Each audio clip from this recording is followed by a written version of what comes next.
Hello everyone, welcome to S M academy. ఈ వీడియోలో మనం ఏపీపీఎస్సీ గ్రూప్ 2 ఎక్స్పెక్టెడ్ క్వశ్చన్స్ చూస్తున్నాం. ఈ రెండో మోడల్ పేపర్ ఆల్రెడీ ఒక పేపర్ పోస్ట్ చేయడం జరిగింది. మనకి ప్రీవియస్ క్వశ్చన్స్ కూడా మన ఛానల్లో ఉన్నాయి, ఒకసారి చెక్ చేసుకోండి. లేట్ చేసుకున్న వీడియోలోకి వెళ్ళినట్లయితే, అసియాటిక్ సొసైటీ ఆఫ్ బెంగాల్ను 1784 సంవత్సరంలో కలకత్తాలో ఎవరు స్థాపించారు? సో క్వశ్చన్లోనే మనకి చాలా ఇన్ఫర్మేషన్ ఉందన్నమాట. ఎవరు స్థాపించారంటే బెంగాల్లో స్థాపించారు. ఎక్కడ స్థాపించారంటే సర్ విలియం జోన్స్ మనకి అసియాటిక్ సొసైటీ ఆఫ్ ఇండియాని 1784 సంవత్సరంలో స్థాపించడం జరిగింది. గైస్, మన ఛానల్లో ఆల్రెడీ 2 వీడియోస్ ఉన్నాయి. ప్రీవియస్ క్వశ్చన్స్ ఒకటి, మన ఎక్స్పెక్టెడ్ క్వశ్చన్స్ ఒకటి. ఇది 3వ వీడియో. ఒకసారి చూసుకోండి. ఆ రెండు కూడా కింద డిస్క్రిప్షన్లో లింక్ ఇస్తాము, అది ద్వారా చెక్ చేసుకోవచ్చు. కమ్యూనిటీ ట్యాబ్లో కూడా రోజు క్వశ్చన్స్ పోస్ట్ చేయడం జరిగింది గ్రూప్ 2 గురించి. వాటిని కూడా చూసుకోండి. లైక్ చేయండి, ఎక్కువ మంది రీచ్ అయ్యేలాగా మన ఛానల్ సపోర్ట్ చేయండి. నెక్స్ట్, పురుషుల వింబుల్డన్ టెన్నిస్ గ్రాండ్ స్లామ్ 2023 ఎవరిని విన్ అయినారంటే నవోన్ జకోవిచ్ అని ఆయన వింబుల్డన్ 2023 సంబంధించిన టైటిల్ విన్ అయినారన్నమాట. 1924లో ఎక్కడ జరిగిన జాతీయ కాంగ్రెస్ సభకి గాంధీజీగా అధ్యక్షత వహించారు? సో ఇండియన్ నేషనల్ కాంగ్రెస్ జాతీయ సభలు జరుగుతుంటాయి కదా, వాటికి గాంధీజీ గారు ఏ సభలో అధ్యక్షత వహించారంటే బెలగాంలో జరిగినటువంటి ఇండియన్ నేషనల్ కాంగ్రెస్ సభకి గాంధీజీ గారు అధ్యక్షత వహించారు. ప్రపంచ family day, international family day ఎప్పుడు జరుపుకుంటారని అడుగుతున్నాడు. ఆన్సర్ వచ్చేసి మనకి మే 15 మనకి ప్రపంచ ఫ్యామిలీ డేని జరుపుకుంటారు. ఇటీవల ఎన్నికలు జరిగిన తర్వాత ఛత్తీస్గఢ్ నూతన ముఖ్యమంత్రిగా ఎవరు నియమించబడ్డారు? సో ఛత్తీస్గఢ్ నూతన ముఖ్యమంత్రిగా మనకి విష్ణుదేవ్ సాయ్ అయిన మనకి ఛత్తీస్గఢ్ నూతన ముఖ్యమంత్రిగా నియమించబడ్డారు. సో 5 రాష్ట్రాలకి ఎన్నికలు జరిగాయి. వాటి ఎన్నికల గురించి కూడా పూర్తి వివరాలు తెలుసుకోండి. మోస్ట్ ఎక్స్పెక్టెడ్ బిట్ అది. జతపరచండి ద్వారా ఏదో విధంగా క్వశ్చన్స్ అడిగే అవకాశం ఉంటుంది. అది ఆ టాపిక్ కవర్ చేయాలని బిట్ ఇవ్వడం జరిగింది. జాతీయ కాంగ్రెస్ అధ్యక్షునిగా ఎక్కువ సార్లు బాధ్యత నిర్వహించిన వారు ఎవరు? సో నెక్స్ట్ మనకి వచ్చేసి మనకి దాదాబాయి నౌరోజీ గారు 3 సార్లు దీనికి జాతీయ కాంగ్రెస్ అధ్యక్షుడిగా బాధ్యత వహించారు అన్నమాట. నెక్స్ట్, వందే భారత్ ట్రైన్లో పైలట్గా నడిపిన మొదటి మహిళ. సో మొదటి మహిళ ఎవరు అని అడుగుతుంది. ఇది కూడా కరెంట్ అఫైర్స్ కిందకి వస్తుంది మనకి. సురేఖ యాదవ్ అని గుర్తుపెట్టుకోండి. సురేఖ యాదవ్ గారు మనకి Vande Bharat trains loco పైలట్గా పనిచేసినారనమాట. Sociology పితామహుడని ఎవరిని పిలుస్తారు అంటే మనకి ఆగస్ట్ కాంటే అని ఆయనని ఇండియన్ సొసైటీ గురించి క్వశ్చన్ ఇది. ఆగస్ట్ కాంటే అని ఆయన సోషియాలజీ పితామహుడు అనమాట. నెక్స్ట్, సో ఇది జతపరచండి అని అడుగుతున్నాడు. కాకపోతే మనం డైరెక్ట్ ఇవ్వడం జరిగింది. మీరు ఒకసారి పాస్ చేసుకొని చెక్ చేసుకోండి. మింటో మార్లే 1999, హోమ్ రూల్ ఉద్యమం 1916, మాంటెగ్యూ జేమ్స్ స్క్వాడ్ చట్టం 1919, భారతీయ ప్రభుత్వ చట్టం 1935. కొన్ని ఇంపార్టెంట్ సంవత్సరాలు అయితే గుర్తుపెట్టుకోవాల్సిందే అని తప్పదు.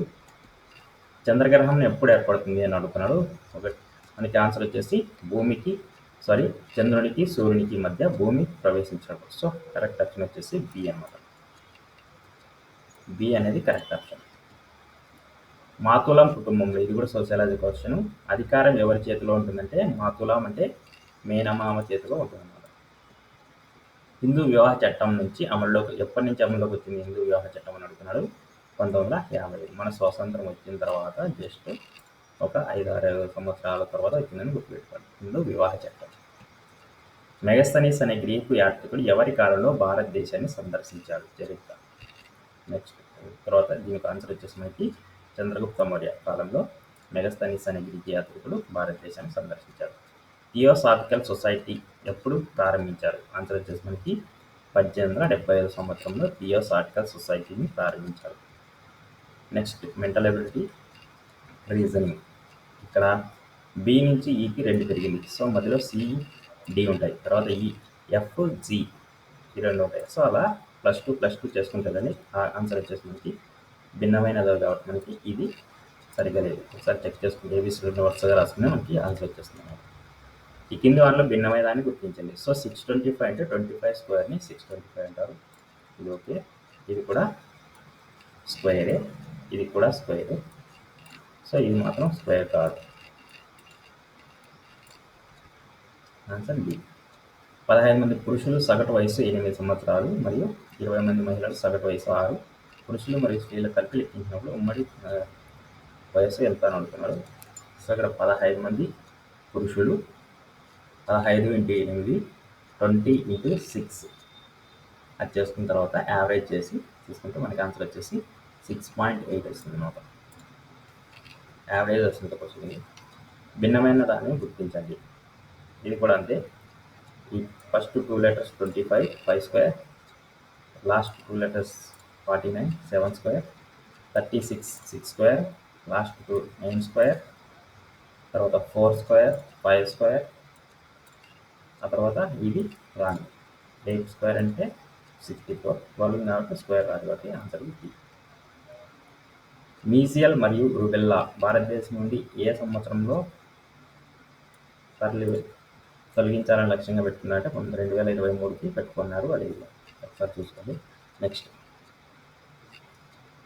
రీజనింగ్ క్వశ్చన్ ఒకటి. 3118913471256148. సో ఈ 3ను 8 కలిపితే మనకి మధ్యలో 11 వస్తుంది. ఓకేనా. 9 4 కలిపితే 13, మధ్యలో 13 వస్తుంది.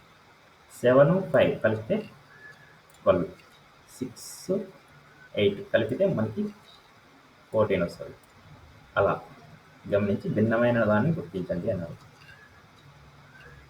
6 4 కలిపితే మనకి ఎంత వస్తుంది? 14. 7 5 కలిపితే 12.